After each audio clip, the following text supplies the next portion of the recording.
शिव जी पर संकट आया। शिव जी पे तो महाराज ऐसे ऐसे संकट आए,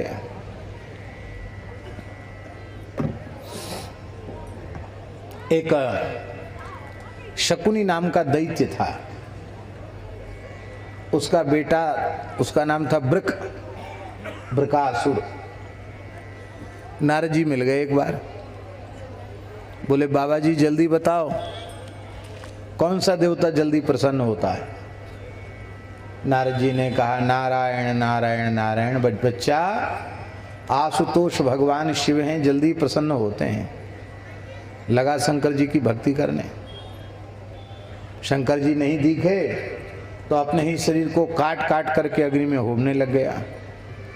अब सिर काट के होमने वाला था, शंकर जी ने हाथ पकड़ ले, भले आदमी, हम तो एक लोटा पानी से, बिल्व पत्र से, तुलसी दल से, गंगा जल से और अक्षत से प्रसन्न हो जाते हैं, तू काहे को अपने सिर को काटने को उद्यत है? मैं प्रसन्न हूं, वरदान मांग ले। वो ऐसा विचित्र भगत था शंकर जी का कि बगल में खड़ी पार्वती को देख के सोचने लग गया, ये तो नंग धड़ंग रहते, इनको क्या जरूरत है इतनी सुंदरी स्त्री की। मन में सोचने लग गया यही दे दें हमको, तो कैसे मांगे। तो अपनी बुद्धि लगाई उसने कहा महाराज हम जिसके सिर पे हाथ रखें वो भस्म हो जाए। वो सोचता था शंकर जी के सिर पे हाथ रखेंगे, शंकर जी भस्म हो जाएंगे, फिर पार्वती जी हमको मिल जाएंगी। हाँ, गौरी हरण लालसा भागवत जी में लिखा है, गौरी जी का हरण करना चाहता था। शंकर जी ने तो वरदान दे दिया, बोले जिसके सिर पे हाथ रखें भस्म हो जाओ। एवं अस्तु। अब दौड़ा शंकर जी के पीछे। भगवान ने कहा क्यों दौड़ के? बोले आपके सिर पे हाथ रखेंगे, देखेंगे वरदान सत्य है कि नहीं। शंकर जी भागे, पार्वती जी वहीं खड़ी थी। हे भगवान, अच्छे भगत को वरदान दिया, विपत्ति में पड़ गए। मन ही मन भगवान का स्मरण किया। शंकर जी तो धतूर के फूल में, सफेद फूल होता है धतूर का, तो कर्पूर गौर भगवान शिव हैं, धतूर के पुष्प में भगवान शिव छिप गए, राम राम करने लगे। और भगवान श्री हरि बटुको भूतवा, बटुक ब्रह्मचारी बनकर आ गए। बड़े सुंदर, क्या कहना। अरे बृकासुर के पुत्र, अरे शकुनी के पुत्र बृकासुर, आत्मा संपूर्ण आनंद का खजाना है, उसे छोड़कर तुम किस पागल के पीछे दौड़ रहे हो? अरे हमारी दो बात मीठी मीठी सुनो तो सही। सारी बात पूछी, उसने सब बात बताई, प्रयोजन बताया। यह सुनकर भगवान बड़ी जोर से हंसे। अरे बोले तुम बहुत सीधे साधे हो, छल कपट तो तुम्हें है ही नहीं। बता, शंकर जी की बातों में आ गए। अरे जब से दक्ष प्रजापति, उनके जो ससुर लगते हैं ना, उन्होंने श्राप दिया, तब से ऐसी पागल बने डोलते हैं, कभी कुछ बकते हैं कभी कुछ बकते हैं, उनकी बात का कोई ठिकाना है? अरे उन्होंने तुम्हें वरदान दे दिया कि जिसके सिर पे हाथ रखोगे भस्म हो जाएगा। तो भस्म तो अग्नि से होता है और अग्नि में दाहकता होती है। तुम्हारे हाथ में कुछ दाहकता आई, आग जैसी कुछ लगती? बोले नहीं, हाथ तो बिल्कुल ठंडा है। अब हिमालय की बात है महाराज, केदारनाथ की बात है, तो हाथ तो एकदम उसके सुन्न पड़ रहे थे ठंड से, ले हाथ तो एकदम ठंडे। फिर क्या? अरे आग से न जलेगा, आग है ही नहीं तो जलेगा कैसे? देखो, हम ये नहीं कहते कि झूठा ही है वरदान, पर थोड़ा विचार तो करो। ऐसे हाथ करो, कुछ आंच लगे तो अलग कर लेना, वो आंच नहीं लगे तो समझना वरदान झूठा है। वो बातों में आ गया और महाराज जी ऐसी बातों में आया, उसने ऐसे हाथ किया और ए वरदान तो झूठा है। अपने सिर पे हाथ रखा और जल के भस्म हो गया। तत्काल राख की ढेरी के रूप में परिवर्तित हो गया। भगवान बोले भोले बाबा अब तो निकल के बाहर आओ। तो धतूर के फूल से भगवान बाहर निकल के आए, धतूर पुष्प को वरदान दिया, भगवान शिव धतूरे के फूल उनको अत्यंत प्रिय हैं। कमल पुष्प सबसे श्रेष्ठ होता है, पर 1.25 लाख कमल के पुष्प, नील कमल के 1.25 लाख कमल भगवान शिव को अर्पित करो, उसका जितना पुण्य है एक धतूर पुष्प को अर्पित करने का उतना पुण्य। लेकिन जो चीज सुलभ होती ना उसको लोग समझते ही नहीं। धतूरा चाहे जहां पैदा हो जाता है, इतना प्रिय है भगवान शिव को धतूर पुष्प।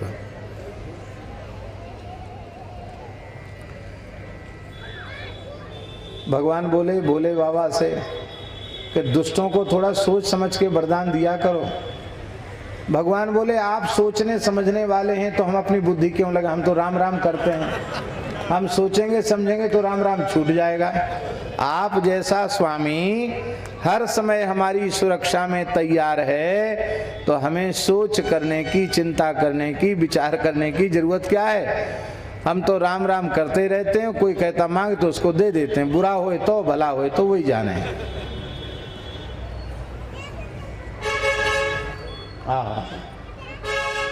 धन्य है। ब्रह्मा जी पर संकट आवे तो भगवान दूर करें, और शंकर जी पर संकट आवे तो भगवान दूर करते हैं। इसका मतलब क्या हुआ? ब्रह्मा जी और शिव जी के भी स्वामी भगवान हैं। इसलिए स्वामी शब्द किसी जीव में घटित ही नहीं हो सकता है, स्वामी शब्द तो भगवान में ही घटित होगा। स्वामी पद का अंतिम अर्थ भी भगवान ही है, क्योंकि सबके स्वामी भगवान है। ऋषि औरव अत्यंत निष्काम भाव से तप कर रहे थे, उनके तप से देवताओं को भय हो गया। शंकर जी वरदान देने गए, ब्रह्मा जी वरदान देने गए, उन्होंने सुना ही नहीं, किसी को चाहिए नहीं कुछ तो क्या मांगे। अंत में देवताओं के ऊपर संकट जान करके, संकट क्या था, देवताओं को यही भय सवार रहता है कि ये कहीं हमारे ऊपर अधिकार न जमा ले, अधिकार की लड़ाई है। तो शंकर जी से प्रार्थना की, शंकर जी ने कहा ठीक है हम समझाते हैं उनको, तप से विरत करते हैं। शंकर जी आए, उसी समय महात्मा औरव अपने देवाराधन के लिए तुलसी, पुष्प, कमल, बिल्व आदि का संग्रह करने के लिए योग बल से हिमालय से ऋषिकेश पधारे थे। तो शंकर जी ने उनके आश्रम को अपने तीसरे नेत्र से देख करके दग्ध कर दिया, जला दिया। आश्रम दग्ध हो गया। लौट के आए तो उनको बड़ा कष्ट हुआ कि ये वृक्ष कितने सुंदर पवित्र आश्रम था और किसने आकर इसको जला दिया। तो क्रोध के कारण, शोक के कारण उनके मुख से शाप निकल गया। वो तपस्या को ही नष्ट करना था, प्रयोजन तो यही था, इसलिए ऐसा किया गया। तो उन महर्षि औरव ने कहा कि जिसने हमारे पवित्र आश्रम को दग्ध किया है वो ऐसे ही निरंतर जलता रहेगा, उसकी दाह कभी शांत नहीं होगी, उसके भीतर जलन होती रहेगी। मुख से वाणी निकलते ही कैलाश में विराजमान भगवान शिव, उनका सारा शरीर जलने लग गया। हाहाकार कर उठे, तीनों लोकों में भ्रमण किया, कहीं दाह शांत नहीं हुआ। तब उन्होंने पार्वती जी से कहा कि देवी अब इस कष्ट से त्राण कैसे मिले, ये महर्षि औरव का शाप है। तो उन्होंने कहा भगवान नारायण के पास चलें, वही समाधान निकालेंगे। तो भगवान शिव पार्वती, ये आज ताजी ताजी कथा सुना रहे हैं। आज सवेरे हमने लगभग 4:30 बजे जो 12 पुराण का मूल पारायण किया, उसी में ये कथा आई। गो महिमा से संबंधित कथा है, इसलिए हम सुना रहे। तो भगवान बद्रीनारायण ने कहा कि भगवान आपका स्वागत है, आप पधारो। बोले स्वागत तो पीछे कर लेना, हम तो जले जा रहे हैं, हमारी रक्षा करो। तब उन्होंने कहा कि ब्रह्मर्षि औरव का शाप किसी भी प्रकार से नष्ट नहीं हो सकता। केवल एक ही उपाय है, संपूर्ण पाप, शाप, ताप और संताप इसका समन करने की यदि किसी में सामर्थ्य है तो वह केवल गौ माताओं में सामर्थ्य है। गाय कृपा करें तो आपकी जलन शांत हो सकती है।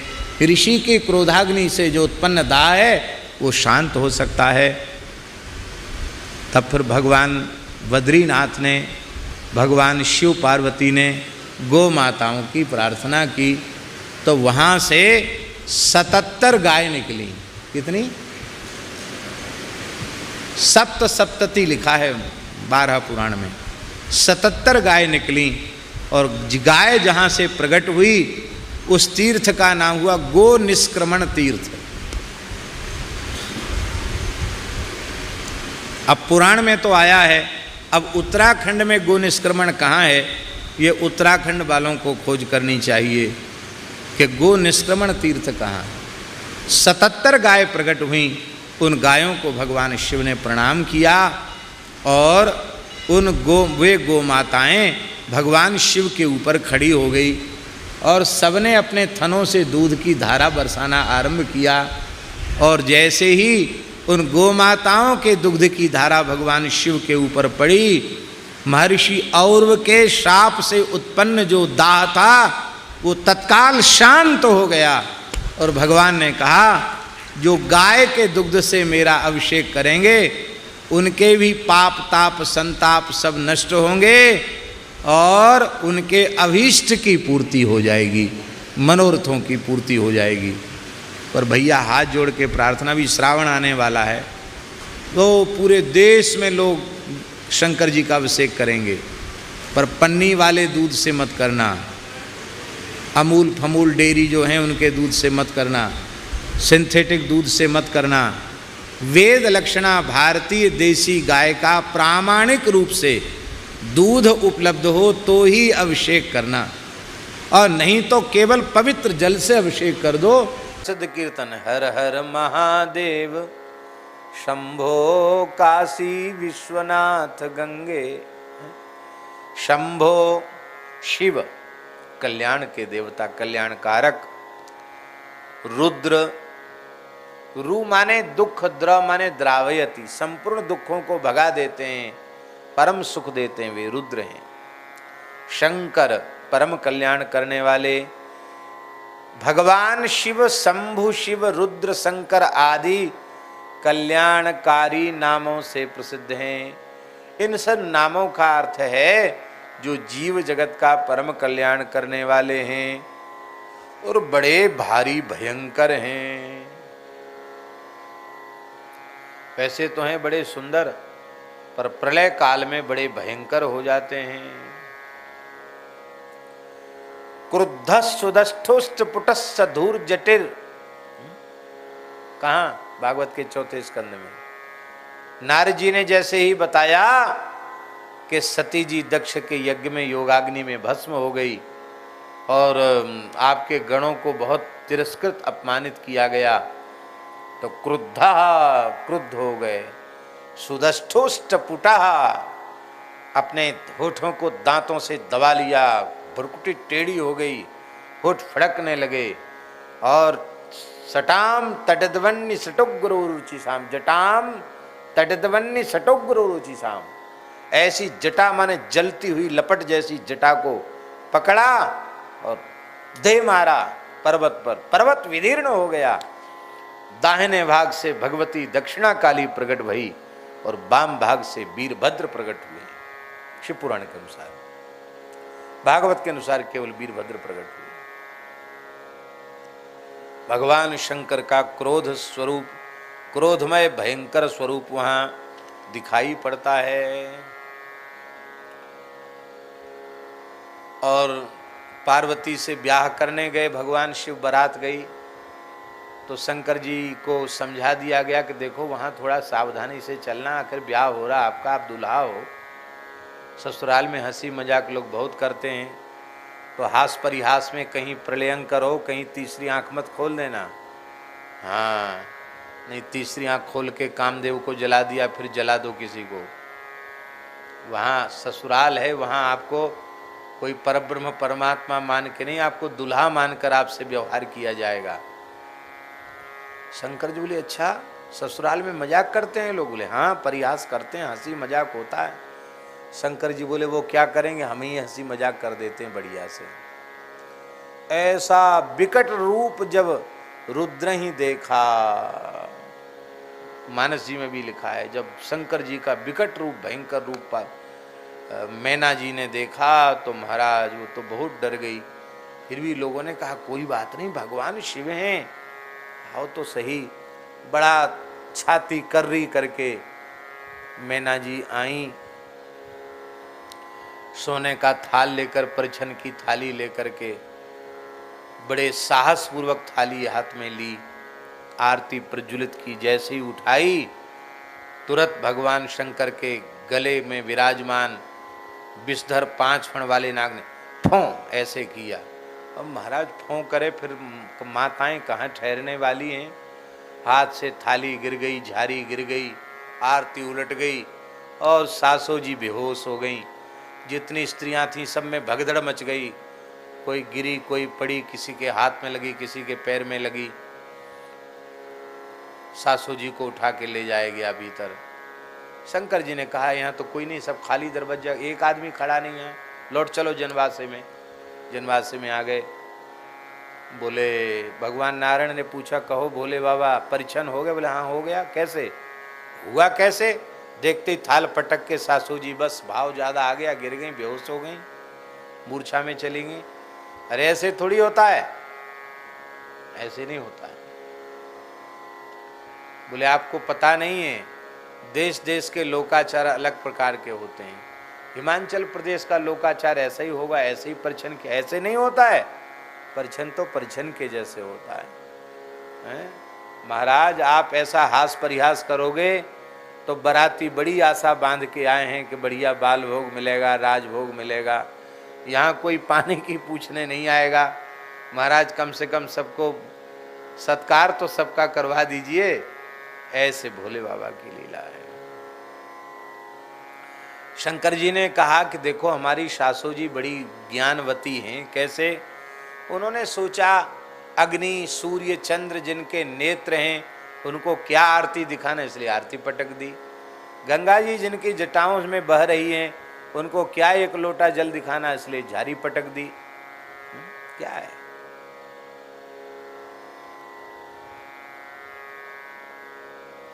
हमारे पूज्य महाराज जी, भक्तमाली जी महाराज बुंदेलखंड जब जाते थे तो एक जोगी बाबा आता था। जोगी होता ना, संजोगी। एक जोगी बाबा आता था एक तारा लेके, एक हाथ से ही वो मजीरा बजाता था। जैसे ये भगत राज लिए ना मजीरा, ऐसी मजीरा एक हाथ से ही बजाता था। एक हाथ से मजीरा बजा सकते हो? नहीं बजा सकते हो। बहुत बढ़िया मजीरा बजाता था। एक हाथ से वो एक तारा और एक हाथ से मजीरा बजाता था। तो महाराज जी को पद सुनाता था, वो शंकर जी का ब्याह सुनाता था।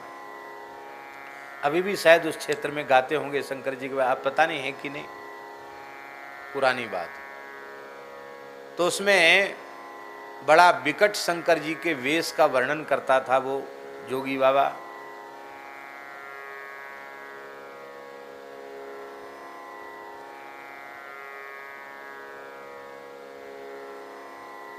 हमें याद नहीं तो हम 2-4 पंक्ति सुना देते, जो बचपन में सुना।